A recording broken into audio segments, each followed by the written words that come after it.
The courtroom air was thick, electric with the weight of 1,000 unspoken accusations. Officer Daniel Harper's voice cracked as he leaned into the microphone, swearing to tell the truth, but his eyes darted to the side, betraying the lie before it even left his lips. Across the room, Aisha Coleman stood unyielding, her dark eyes locked on him, a silent promise that his deception would not go unchallenged. It started on a humid July evening in Arlington, Virginia, when Aisha, a 34-year-old Pentagon intelligence officer, was pulled over on her way home from a late-night briefing. Her sleek black sedan, a modest reward for years of service, idled quietly as Harper's patrol car flashed its lights behind her. She hadn't been speeding. She hadn't swerved. Her taillights were intact, her registration up to date. Yet Harper's tone was sharp, his flashlight blinding as he demanded her license and registration with a curtness that made her stomach tighten. "You were driving erratically," he claimed, his voice flat but laced with something Aisha recognized instantly, prejudice dressed in authority. She complied, her movements deliberate, her voice steady despite the anger simmering beneath her skin. "Officer, I was driving within the speed limit. Can you explain what I did wrong?" Harper's jaw tightened. He didn't answer. Instead, he scribbled a ticket for reckless driving, his pen moving with the confidence of someone who expected no pushback. Aisha wasn't just anyone. Her work at the Pentagon demanded precision, discipline, and an unshakable commitment to truth. She'd spent years analyzing threats, decoding classified data, and briefing generals on matters of national security. A trumped-up traffic ticket wasn't just an inconvenience, it was an insult to her integrity. She refused to let it slide. The case landed in Arlington County Court, a small but crowded room where the stakes felt higher than a simple traffic violation. Harper took the stand, his uniform crisp, his story rehearsed. "Ms. Coleman was weaving across lanes, endangering other drivers," he said, his voice steady now, polished by hours of preparation. "I observed her vehicle swerving at high speed, nearly causing an accident." The lie was bold, delivered with a practiced ease that made Aisha's blood boil. She sat at the defendant's table, her attorney beside her, but it was her own presence that commanded the room. Her tailored suit, her upright posture, the calm intensity in her gazette all spoke of a woman who knew her worth and wouldn't let it be diminished. The judge, a stern older man with wire-rimmed glasses, leaned forward, his pen poised over his notes. "Ms. Coleman, your response?" he asked, his tone neutral but expectant. Aisha rose, her voice clear and measured, cutting through the room like a blade. "Your Honor, Officer Harper's account is false. I was driving home after a 12-hour shift at the Pentagon. My vehicle was in perfect condition, and I was well within the speed limit. I have evidence to support my account." The room stirred. Harper's face twitched, a flicker of unease breaking through his composure. Aisha's attorney presented dashcam footage from her car, a standard precaution she'd installed after years of hearing stories from friends and family, stories of being targeted, of being dismissed, of being reduced to a stereotype. The footage was damning. Aisha's sedan moved steadily, no swerving, no speeding, just a woman driving home. The prosecution faltered, but Harper doubled down. "The footage could be tampered with," he insisted, his voice rising. "She's trying to manipulate the court." The accusation hit Aisha like a slap, but she didn't flinch. She'd faced worse covert operations where a single misstep could cost lives. Meetings where her expertise was questioned because of her skin. This was a battle she was ready to fight. "Your Honor," she said, her voice steady but laced with restrained fury, "I am a senior intelligence officer at the Pentagon. I have served this country for over a decade, analyzing threats and protecting national security. I do not manipulate. I do not lie. Officer Harper's claims are not only false, they are an attempt to discredit me based on nothing but bias." The courtroom fell silent. The judge's pen paused. Harper's face paled, his hands gripping the edge of the witness stand. The weight of Aisha's words hung in the air, a truth so undeniable it seemed to shift the very atmosphere of the room. The Pentagon, intelligence officer, words that carried authority, respect, Power words Harper hadn't expected from a black woman he'd assumed he could dismiss. The prosecution scrambled. "Your Honor, Ms. Coleman's profession is irrelevant to the case," the attorney argued, but the judge raised a hand, his eyes narrowing. "It's relevant if it speaks to her credibility," he said. "And it's relevant if Officer Harper's testimony is called into question." "Proceed, Ms. Coleman." Aisha's attorney introduced more evidence. GPS data confirming her route and speed, character references from Pentagon colleagues, even a statement from her supervisor praising her meticulous attention to detail. Each piece built a case not just against the ticket, but against Harper's entire narrative. The officer's story unraveled, his confidence eroding with every question. Why had he stopped her? Why had he ignored her questions at the scene? Why did his report contradict the footage? Harper's answers grew vague, his voice unsteady. I made a judgment call," he stammered. "It was a busy night. I thought I saw something." The judge's gaze hardened. Aisha's attorney pressed further, revealing Harper's history of disproportionate stops involving black traversa pattern documented in complaints but never acted upon. The courtroom buzzed with whispers, the tension rising like a tide. For Aisha, this wasn't just about a ticket anymore. It was about every time she'd been followed in a store, every skeptical glance in a meeting, every assumption that she didn't belong. She thought of her father, a retired bus driver who'd taught her to stand tall despite the world's attempts to shrink her. She thought of her younger brother, now a college student, who'd already faced his own run-ins with police. This fight was for them too. The judge called a recess, and Aisha stepped outside, her heart pounding. Reporters had caught wind of the case, and cameras flashed as she emerged. "Ms. Coleman, is this about racial profiling?" one shouted. She paused, her breath steadying. "It's about truth," she said simply, her voice carrying the weight of years spent proving herself. "It's about accountability." Back in the courtroom, the tension was palpable. Harper avoided her gaze, his hands fidgeting as the judge returned. Aisha's attorney delivered a closing statement that cut to the core. "This case isn't just about a traffic stop. It's about an officer abusing his power, assuming he could lie without consequence because of who he thought Ms. Coleman was. He was wrong." The judge's ruling was swift. The ticket was dismissed, and Harper was ordered to face an internal review. But for Aisha, the victory was bittersweet. She'd won, but the cost was a public battle that exposed the raw edges of prejudice. As she left the courtroom, a young black woman approached her, eyes wide with admiration.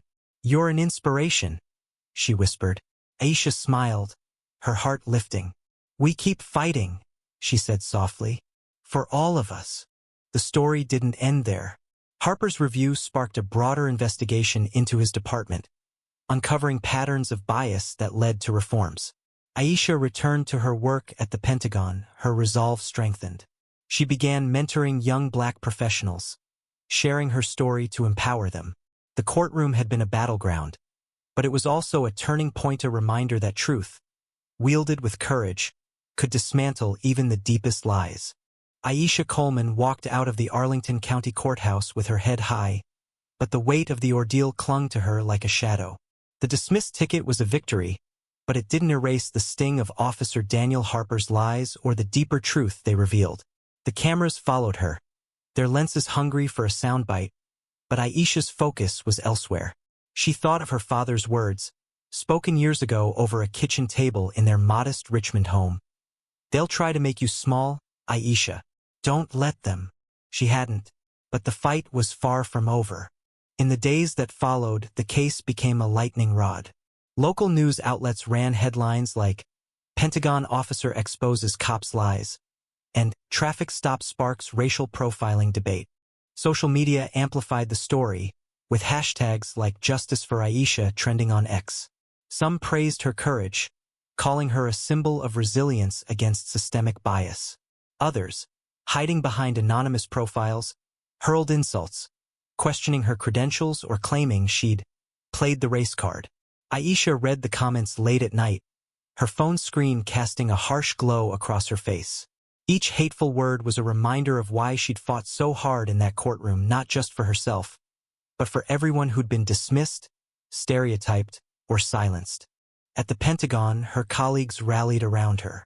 Her supervisor, Colonel Elena Martinez, pulled her aside after a briefing. "You did more than clear your name, Aisha," she said, her voice warm but firm. "You've started a conversation this country needs." Aisha nodded, grateful but weary. Her work analyzing intelligence threats was high stakes, but it was predictable data didn't carry prejudice. People did.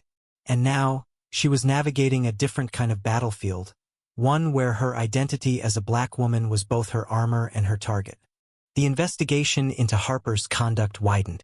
Internal Affairs uncovered a string of complaints against him, mostly from black and Latino drivers, mostly ignored. Aisha's case had cracked open a dam, and stories poured out.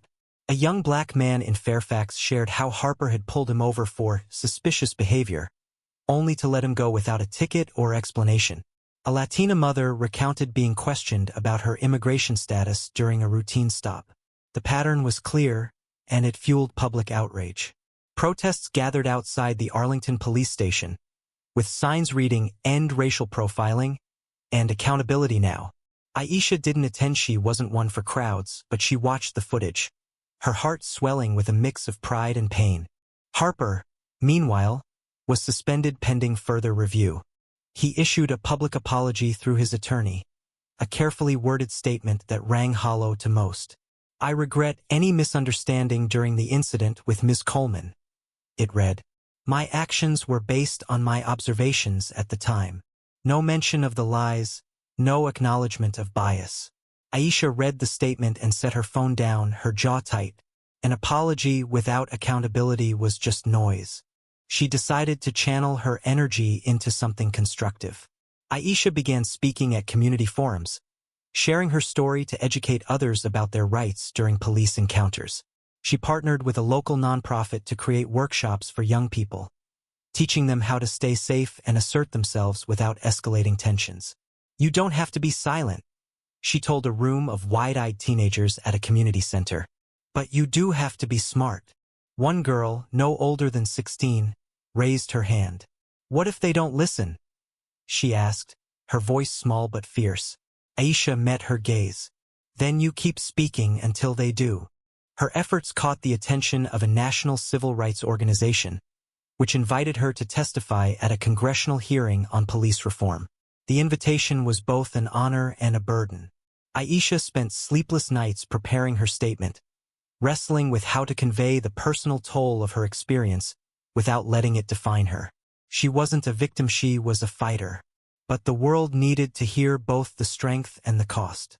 The hearing was held in a grand room in Washington, D.C. Its high ceilings and polished wood, a stark contrast to the gritty reality of her story. Aisha sat before a panel of lawmakers, her hands folded, her voice steady. "I am not here to vilify all police officers," she began. "I am here to demand accountability for those who abuse their power. When Officer Harper lied about me in court, he didn't just attack my reputation, attacked the trust that communities like mine are asked to place in law enforcement." The room was silent, her words carrying the weight of lived experience. She spoke of the dashcam footage, the pattern of complaints, the fear that lingered every time she drove home.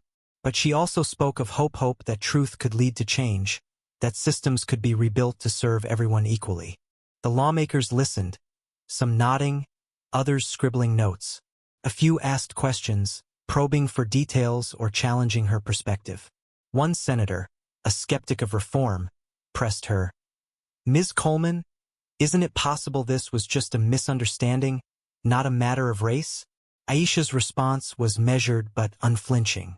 "Senator, when a pattern of behavior targets one group disproportionately, it's not a misunderstanding, it's a problem.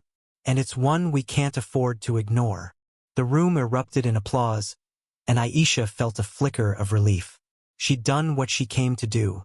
Back in Arlington, the police department implemented new measures: mandatory body cameras, bias training, and a civilian review board. They weren't perfect, and Aisha knew change would be slow. But they were a start. She met with the police chief, a veteran officer named Michael Reynolds, who surprised her with his candor. "We failed you, Ms. Coleman," he said. "And we've failed others. I want to make this right." They discussed community outreach programs, and Aisha agreed to consult, determined to bridge the gap between law enforcement and the people they served. On a personal level, Aisha found herself changed. The case had forced her to confront the anger she'd buried for years, the frustration of being underestimated, the exhaustion of proving herself. She started therapy, a step she'd resisted for years, and found solace in talking through the weight of her experiences. She also grew closer to her family, especially her brother, Malik, who was studying engineering at Howard University. Over dinner one night, he admitted he'd been scared for her. "I kept thinking, what if you didn't have that dash cam?" he said, his voice tight. Aisha reached for his hand. "That's why we keep fighting, Malik. So no one else has to." The case faded from the headlines, but its impact lingered. Aisha's story inspired others to come forward, sharing their own encounters with bias.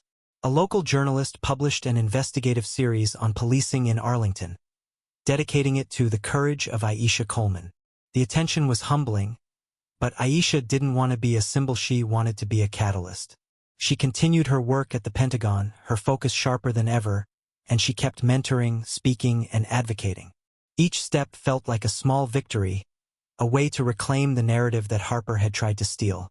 One evening, months after the trial, Aisha received an unexpected letter. It was from Harper's wife, a handwritten note on plain stationery. "I don't know if you'll read this," it began, "but I want you to know that my husband is not a bad man. He's struggling and he knows he was wrong. He's in counseling now, trying to understand why he did what he did. I'm sorry for the pain he caused you." Aisha sat with the letter for a long time, her emotions a tangle of anger, pity, and resolve.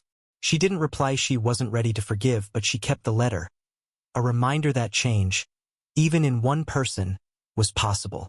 As Aisha's life settled into a new rhythm, she found herself reflecting on the bigger picture. Her fight had been about more than a traffic stop or a courtroom.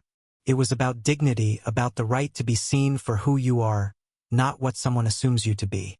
It was about justice, not just for her, but for everyone who'd been silenced by prejudice. She thought of the young girl at the community center, the protesters outside the station, the lawmakers who'd listened. Change was messy, slow, and often painful, but it was real. The sun set over Arlington, casting a warm glow across the city. Aisha stood on her balcony, a cup of tea in hand, watching the skyline.